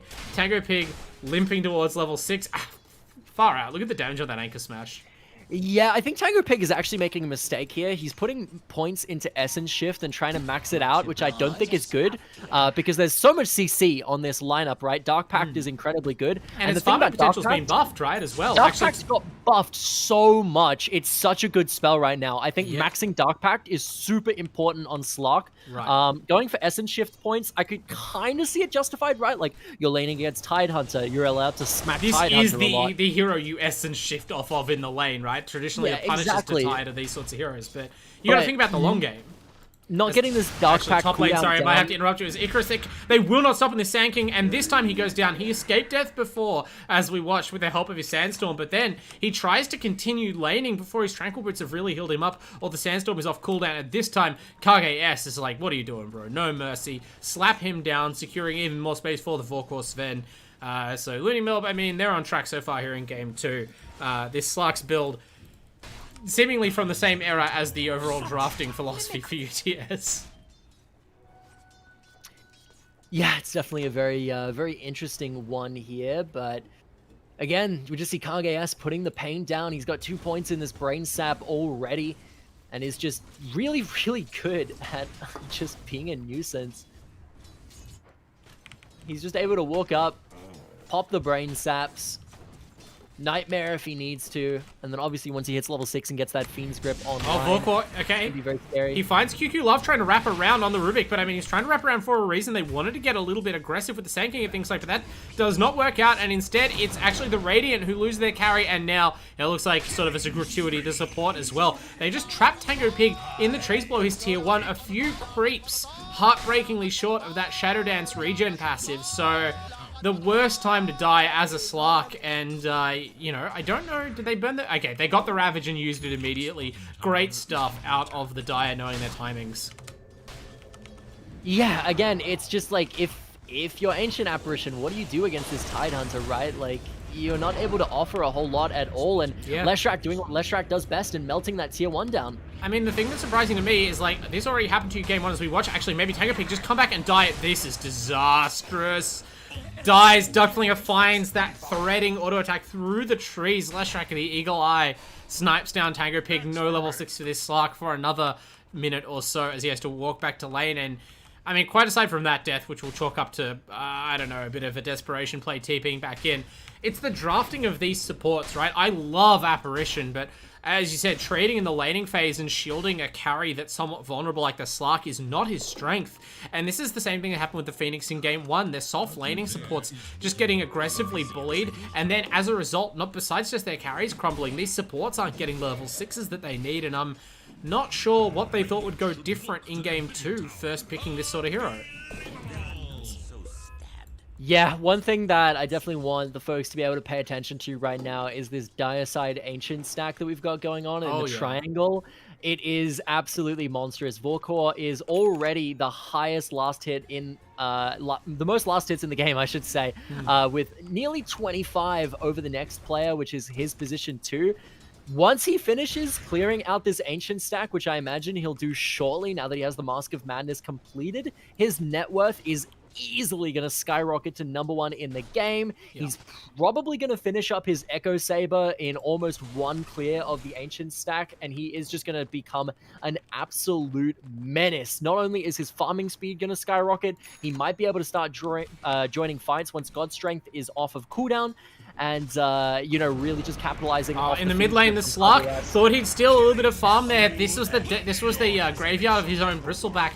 Just a minute ago, got pinched off farming the neutrals. Now the Bristle rotates to support some of the side lanes, and they're hoping maybe that this will drag the attention away from the mid lane so Nine can get farm. That's not the case. Icarus, he's in behind the enemy tier 1, channeling an Epicenter, gets some decent damage on a Duck Flinger, but that might be all he does in this fight, as he's already too low to really pop out of his hiding place right now. The Dire are under siege under their tier 1 right now, but they're mostly just trying to draw the Radiant into an overcommitment before they ravage. Q-Pulse drops the bomb. Icarus dies almost immediately out of that stun. Saitama's a little bit tankier on the Bristle, but they're having trouble bringing any heroes down, and that maths is going to add up to something nasty for the Radiant in just a few seconds. Saitama eventually gets worn down, can't even get any kills on his way out. With the spines, the best thing that happens there is that Ray's going to be able to teleport away. Imagine what could have been different just in that last little scenario if there were an Ice Blast over the top of that fight, but this is what happens when your Ancient Apparition is still level 4, because you weren't able to get anything done with it in the laning phase, not even sort of stacking and creating experience for your team. And this is where you can be punished. This is the reason they picked the Riki.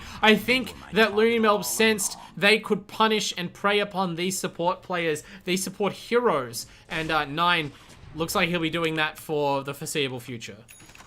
Yeah, Riki is a very, very, very good hero at killing immobile position fires. But meanwhile, up in the top side here, we're seeing the side of UTS try to collapse onto LooneyMelb, but what can I say? Nightmare, just such a good ability. You just pop it on someone and goodbye. Typically, you know, the one counter to it is things like Lycan and Beastmaster, these pet sort of characters, because if they get Nightmare, they can use the pet to hit the Nightmare off them.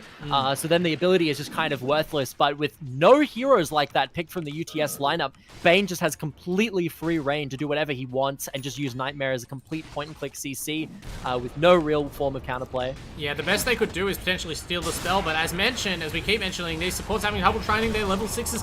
One of them has come through now as the Ice Blast hits over the top, probably going to be the death of Duck Flinger. I don't know if that's enough, though. It's just a pos 4, and we see the pos 2 going down as Saitama drops to the deck. Nine arrives in the fight. He's not going down anytime soon. He is up for kills of his own. He mops up the Radiant in short order. That was a chaotic little fight. They didn't even have or need the Ravage, just showing the individual strength of their heroes and the fact that their core arrived at the fight, whereas the Radiant, they were mostly just up there trying to sort of gesture menacingly at the tier 1 to try and make space for this Slark to get anything towards his Echo Saber, which he has done, right? He's been in the jungle farming, has that Dark Pack max now, as you sort of highlighted at one of the changes to this hero in the patch to incentivize this build, but it's so costly for his team compared to what he's getting out of it, and it's not like the Dire aren't farming at the same time, as they're already up to an 8,000 net worth lead. Can they get Q-Pulse? His Ravage came off cooldown this second. Will he deploy it? They've called out that they have it, and as soon as the TP scroll comes through, he knows it's time. He drops another Ravage, getting huge value out of every cooldown right now. Ice Blast over the top is going to make this a bit more of an even fight, but Nine is already going to work. He mops up the Sand King,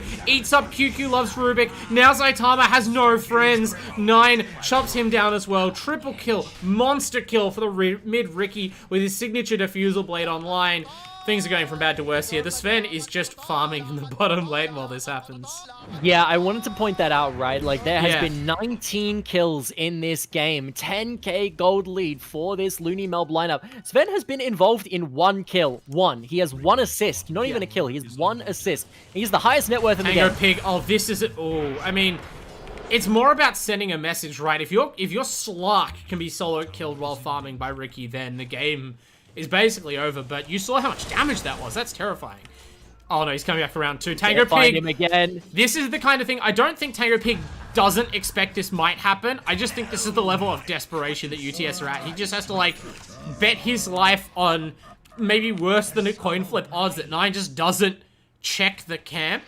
because, you know, if he goes back to base right now, he will never hit a creep again. He won't let the terrorists win. He won't be intimidated, but he will be solo killed. And now they're just floundering on the side of UTS, trying to find anything. 9 TP stop, immediately blinks forward. Sand King does not have the tools or the hit points that Slark does, and that was a better play. Smoke Bomb, Diffusal Blade combo. That's the death of Icarus, basically, immediately. Now they're down to 3 heroes. They're struggling to hold any space on the map right now. Even under their tier 1, they might be vulnerable. As QQ Love, he gets his hands on Tricks of the Trade. Not the biggest steal for the Rubik, and it won't deter the Riki from going in. Chops up Ray, the Smoke Cloud, preventing him from contributing with the Ice Blast, which right now might be the strongest thing that UTS have at their disposal. Duckflinger's running around. Saitama senses that he might be the easy kill, but that's going to take everything in the tank for the Pos 2 Bristle, and he goes down immediately after securing that Leshrac. The AA has already respawned. The low respawn time is maybe their friend right now, but nope. Just providing more easy kills to 9. He wanders out of the tower, and Sandstorm just absolutely hunky-dory on 200 and something health and a godlike streak. And what is going on, Kadius? I'm sorry you haven't gotten a chance to talk, but blame LooneyMelb. They will not let up. Is under attack. Yeah, and again, it's just kind of coming down to hero diff, right? We saw in one of those fights, there was just all this pressure being put on by the Sand King. He was popping the epicenter, doing all this, and it didn't really do all that much. Kage S just clicked Brain Sap at Sand King. It did half his health. It unironically did half of his HP. So, like, I don't know, dude. Bane is just such a better hero compared to some of the supports that we're seeing here.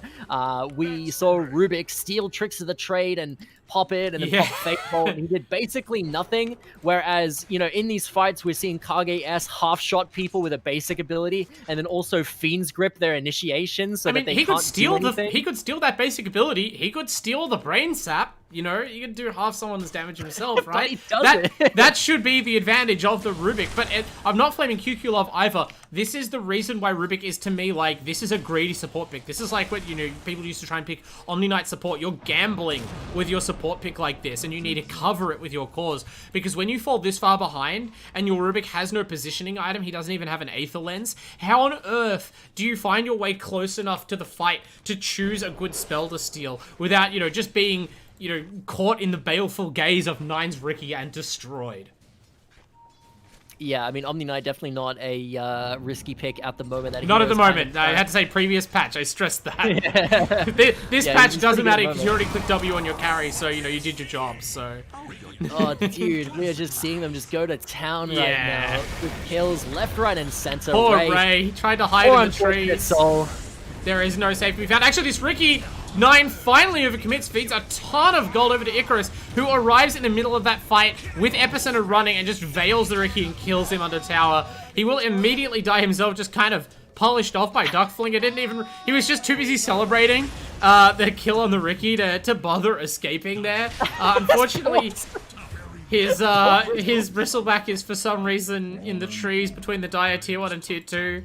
He's killed by 3 heroes. I don't know what happened. He was trying to TP out and he got nightmared by Kage S, and then he's just stuck in nightmare as Sven blinks in with Tide next to him and Bane, and Sven pops God's Wrath and they're just staring at him waiting for him to come out of the just CC licking his lips, up. just like, how many more seconds? Can you cancel this? Like, nah. Let him sweat. Cruel. The terror helps cook the meat, you know, like knowing what's coming. Duckflinger, meanwhile, you know, he's not actually playing core today. You would have thought he was like position 1 with how aggressively he's positioned on this Lesh. But that's because he knows he's got a little friend. 9 follows up after his support goes down and just obliterates the 3 heroes who contributed. Kage S, he bails out the Riki. The Riki just doing a dance on the edge of that sandstorm. He's like, damn, almost died again there, huh? Anyway, lucky I have this Kage S Bane with me. He's gonna dive back in at perilous low hit points. He is trying to make the game feel exciting by testing his fast fingers against, say, the Burrow Strike of Icarus, but Icarus can't even get a good clear sight of where the Riki is. There's no sentries or anything down like that for the Radiant at least, and so it's just too much to ask right now. The Dire, LooneyMelb, they're just jumping up and down all over UDS, showing their strength as one of the dominant teams, and I don't know, maybe it's time to start looking to buy that Divine Rapier. Kadius, I don't know what else is going to do the job against this team. Yeah, 7 kills to 32, and again, Slark is just so behind the net worth to Sven, which shouldn't be the case, right? Like, he has the farming tools, right? It's not the life definitely Sven clears faster overall, but Slark doesn't clear slowly. He can like one-shot waves with Dark Pact. He can one-shot camps with Dark Pact. But again, it came down to the fact he didn't max Dark Pact. He maxed Essence Shift and then put points into Dark Pact, and it's just too little too late. By that point, you know, your Sven already has full points in Cleave, and your window of being able to actually farm earlier than Sven is closed, and all of a sudden you're just going to fall behind and behind. I will come to his defense. He went I think like 4-1-2 or something. He only had 2 points in the Essence Shift when we tuned in earlier when they were farming. But I think, like I said, any delay is potentially costly, especially when you're getting your levels slowly. And it's just the comparative starts of the two heroes, right? Like, the Slark's game was already very difficult by the time he headed to the jungle and started putting those points into Dark Pact. Whereas the Sven, we saw that kind of stack he was taking. We saw how fast he had that mom. He was getting kills in the laning phase. He was it's down to the supports, right? The Sven was well babysat by this Kadius Bane who was completely at ease in commanding the lane. And the Slark had to just like watch his support die over and over and then got killed under his own tower by Ravage. Yeah, I was going to say that, again, a big difference between these position 1s, again, is just the pos 5s. Like, Bane is just so good this patch compared to AA. Bane was just basically 1v2ing in the lane phase, whereas all this AA did was just give Tidehunter and Leshrac gold. Other than that, like, not a lot was done here by the Ancient Apparition. You gotta look at his ultimate, right? Like, what healing are you reducing on this lineup? Like, a bit of Sven lifesteal from the Mask of Madness, maybe? And even then, it's like... Actually, no, Mask of Madness doesn't even give lifesteal anymore, doesn't it? It feels more like this team have a play style that they wanted to try and enforce both games, right? Because, actually, we're seeing it happen here, right? This is it. It's because you can do set play. You do set play ganks, and the Ice Blast is one of those spells where if you throw it onto a hero that's just been Burrow Strike like that, they pretty much die, especially if you're not already at a massive deficit. But we can see that that isn't always enough, as now the counter punch comes back from the die. Q-Pulse is just going to TP out now. The Ice Blast has ended, and Nine and Vorkor are more than sufficient to mop up this fight. They're just running all over the backlines right now. It's hard to keep it all on camera because they're just going where they want, killing who they please. But suffice to say, they please themselves to kill most of the Radiant. Sark escapes by dint of continuing to farm the bottom lane, but he only has a Sage and an Echo Saber at 20 minutes to show for his troubles. Meanwhile, his top tier 2 is not long for this world. Vorkor is no doubt farming out his triangle. You know, LooneyMelb, they're just having a bit of fun with this one. Now they're going to go for maybe the toughest target on the Radiant side. Saitama's Bristleback, he's pretty tanky, going for that Heaven's Harvard, which will be a good item against these carries, but he just can't bring them to heal. This is the problem, right? Like, both times these drafts by UDS seemingly have been predicated in the idea that they'll be the aggressor, that they'll be, say, smoking into the jungle, finding farming heroes, and cutting them down. But they've been completely outmatched at every turn in the vision stakes, just game awareness in general being scanned out, having dire heroes teleport away from their ganks before they hit. And, you know, when you're already falling behind as the laning phase is ending on gold, every gank you don't get closes the window that you have to remain effective. And we're already at the kind of point where these strategies are looking hopeless, really. Yeah, Sleeping Dart has been locked in for 9. The Shard has arrived, and Sleeping Dart's so good. It definitely did get nerfed, but you know, when you have this very low cooldown sleep CC that is allowed they're going to go on the Riki. They've sensed their target. Here's the Ice Blast. They're starting to at least put the combos together, but that is the problem with going on the Riki. The Ice Blast this time was a little bit further away. By the time they'd locked it in, Nine was recovering. There was no follow-up stun to the Burrow Strike, and he dodges the blast with the tricks. That puts paid to the gank, and also the life of Icarus is sinking. Sorry, Kadius. You were saying? I mean, just... It's going to be interesting if they're actually able to find their way back from this game. We see Saitama, you know, doing what Bristleback does, clearing 2 camps at the same time, but he's not able to do it safely as Nine, you know, they have the vision in that top side triangle as we see. Oh, the dart is going to cancel the TP! It's already paying for itself there. Look at the damage, just chopping straight into the bristly part of the Bristleback with backstab and double damage. Nine is more than a match, and with that Aegis, he doesn't even care about any potential Spines damage. So, yeah, I mean, that's one usage of the spell, right? But it's also just about, this hero is already powerful enough to take anyone from the Radiant side by himself. Now he can take on any 2 or 3 heroes with this combination of elusiveness and disable as he just walks out of that epicenter. Icarus guessing wrong as to when Nine might leave those tricks. Valiant attempt, but you know they're clutching at straws here, and that's all they have left to do, really. Yeah, and even if they do kill 9 there, right, like he has the Aegis, it's not the end of the world. He's just able to spawn back up and then blink strike out to safety more than likely with the Manta to be able to disjoint any CC that might get thrown at him immediately upon wake up. So he's just such a hard, like little goat to kill at the moment, and definitely we're seeing that on full display right here. But that's not to say, everybody on their lineup isn't a threat. Sven is obviously huge as well. Tidehunter has landed some massive Duckflinger's plus 4. Lesh has a Dagon going for a Bloodstone as they pile into this combat. So as you said, yeah, really, there aren't any heroes on the side of the Dire that aren't a threat, as Q-Piles wades in deep, actually caught the Ice Blast debuff, so he has to respect that a little bit, but the pipe is up for the Dire, so he doesn't have to respect that much. He's really just trying to draw the Radiant in as Vorkor bails into the backline, has trouble finding a target, even with the BKB up. They're chasing Tango Pig out of the base instead, sort of using that as an opportunity to reset, because they realize they might have been going a little too far, but now their Bloodlust overcomes them and the Radiant as they find the targets they needed. 9 gets onto the Rubik, gets onto the AA, mops them up, and Saitama, finally left alone, can no longer stand. His high ground will fall. It's an even bigger stomping game too, and after this tower falls, Duckflinger will surpass, it looks like, every hero on the Radiant, so that will be top 4 net worths in the game on one team, and it's not even like the Bane is at the bottom either, sizably ahead of the Radiant supports without that much base gold being needed. That is one of the biggest stomps I've seen in a while. Yeah, this Bane is not even a force to be trifled with at all. He's certainly very strong.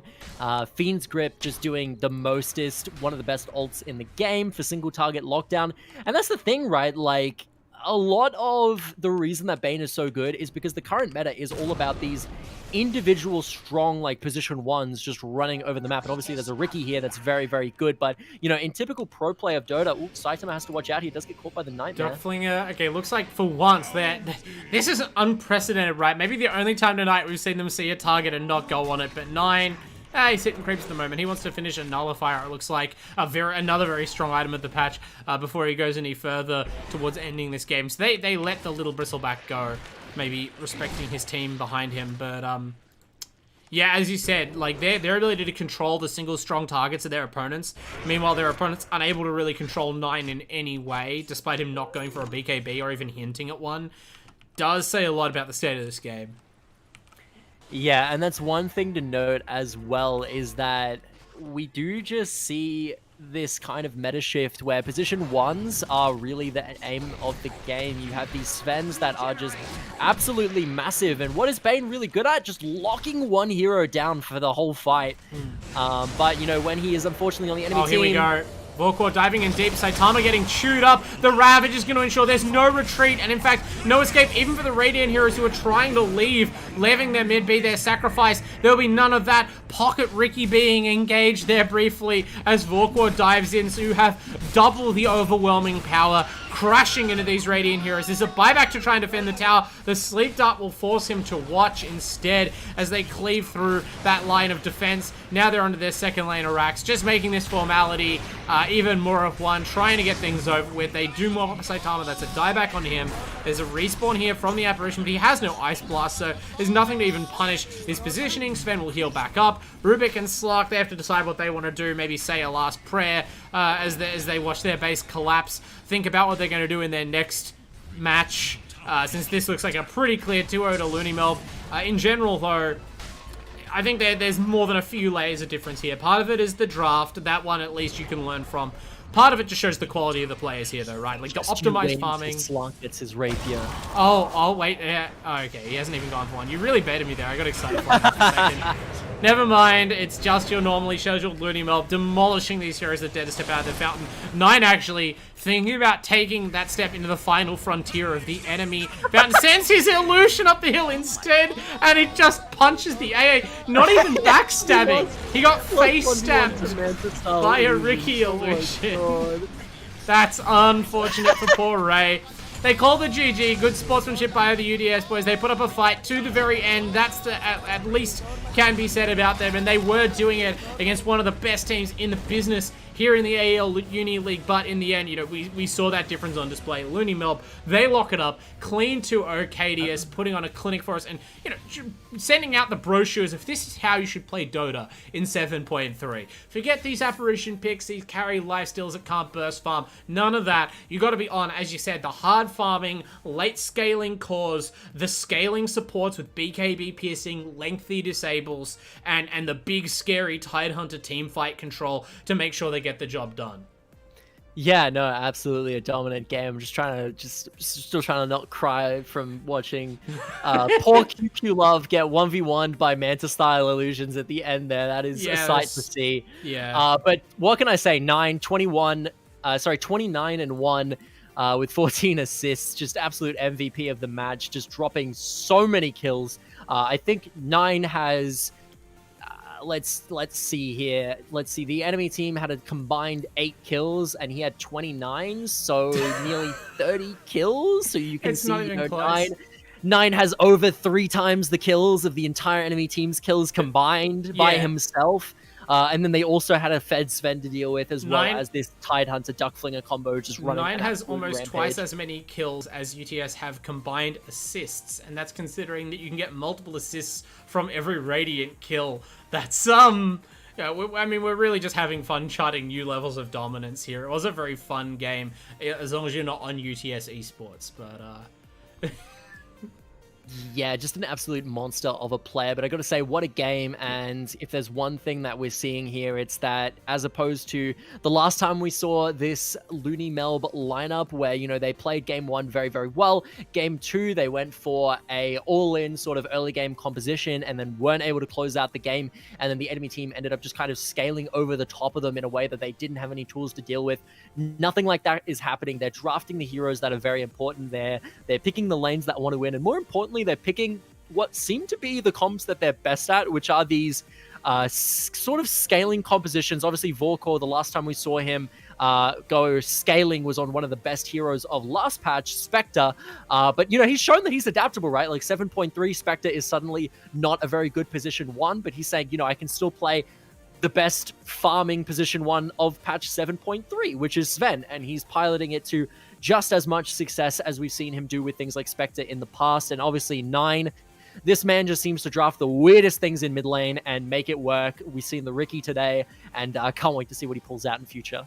yeah, it's really awesome stuff, and I think what you identified there, their playstyle is one that's really well suited to securing easy wins whenever they can get them against a team that maybe doesn't understand how to beat this draft, or maybe doesn't quite have like the depth of player quality that LooneyMelb are blessed with, right? Like, you can just see how easy it is for them to set up the threat of the farming Sven, the scaling Ricky, and sort of go, okay, well, what are you going to do about this Sven? What are you going to do about our Clinks and our Ember that are just farming last game? And then you force your enemy to try and make a move, and it's so easy for this team with both how mobile their mid laners they're drafting for 9 are, and just their overall, you know, skill and game sense to then pick those half-hearted moves apart. Especially when they come out of the lanes with an advantage as they did here. 10 minutes in, Sven rocking a mum, Ricky having basically the defusal completed, even the Tide having the hood, and Slark has just finished power treads and nothing else. So he wand and treads. It's a rough place to be, and they never really recovered from that. They weren't given the opportunity, quite frankly. Still, that's all. Yeah, go on. A big reason as well as to why certain heroes that were very previously strong in the last couple patches and have fallen off a cliff is also not just due to hero changes, but also item changes. Silver Edge received a really big buff, and we see this, you know, 3rd, 4th item Silver Edge coming out from Vorkor. Not atypical of the hero at all. We see some people get this item even earlier. Sometimes they don't even go the Mask of Madness. They just go the Echo Saber straight into the 2nd item, Silver Edge, into certain compositions where it really benefits that item. You could have conceivably gone instead of the Blink here, right? Like, you could have just fitted in there. Not a hero who likes to get hit by break. No. Definitely not a hero who likes to get hit by break. And when there's Silver Edges running around as a viable meta item, the Bristleback tends to have a little bit of a trickier time. And as we see, 10 deaths here, more than his Slark. Just proves that, you know, the hero was definitely able to be killed, even with, you know, the halberd for extra evasion and disarm against a heavy right-clicker comp. he was still able to be brought down, and a lot of that was, again, thanks to this Silver Edge being able to apply that break on him in every single team fight. Yeah, part of that's also just like the roll of the bristle, though, right? You're kind of like the captain going down with the ship. You have to be in the middle of the team fight, and when your team is too weak to carry that team fight around you, you know, maybe the Slark hops away, maybe the Sand King hops away, the supports slip away into some trees. You're not going anywhere as Saitama bristle back like when your team's losing the game. You're just getting chewed up every single fight, but that's what they drafted for him, and I'm glad they changed things up after game 1. It did seem a little better for them, but actually, with how 9 played that Riki out of the mid lane, like the hammer came down even faster for them. The screws were tightened. In the end, they had no moves left to make. So that'll be it for tonight's games. We only had the one series, UTS against LooneyMelb, but of course that is far from the end of the action overall here in the AEL Uni League.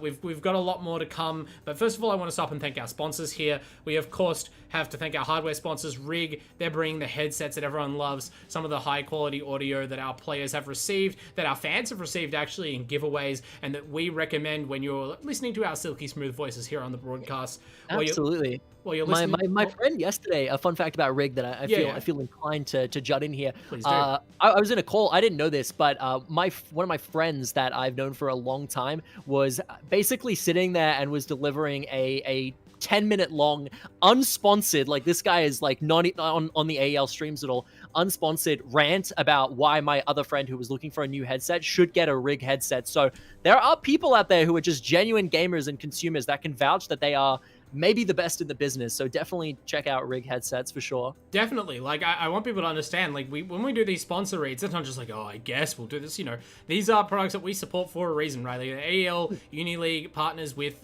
brands. It's important to us that we partner brands that are actually useful and used by our players, by our staff. So AOC, of course, does fit into that measure, providing really high quality, good deals on gaming monitors with the kind of specs that are required to play not just Dota, but obviously CS, you know, Apex, all these other games where Twitch reactions are important, where high fidelity, high quality, high detail graphics matter, and even if you just, you know, want it to look nice, that's far from a conceit that I can't imagine, and AOC are ones who will help you out with that.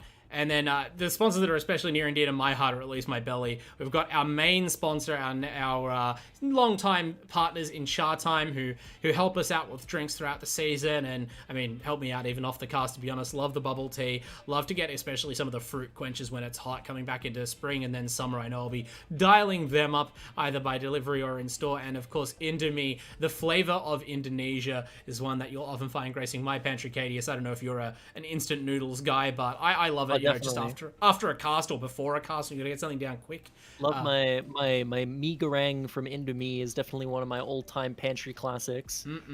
Oh, it's so good. You know, and it's hard to go away from the classics. If you want to spice it up a little bit, you maybe just chop some veggies and throw it in, have some meat with it or whatever. It's versatile, it's flexible, it's affordable, it's what's good. So, of course, thanks to all our sponsors for making sure there will be more AEL Uni League, which you can follow at Twitch TV/AEL Uni if you're not there right now, or /AEL Uni 2. And of course, make sure you're also on the Facebook, the Twitter, the Instagram, the YouTube. You know, you can go and find us there. We love the support. Obviously, not only on our individual channels, you can find me Twitter at @AWanderingBard, and Kadius, your individual socials. Oh, you can find me on Twitter at KadiusCasts, and I will be probably posting my terrible takes on video games over there, and you can go and check that out. It's always lovely.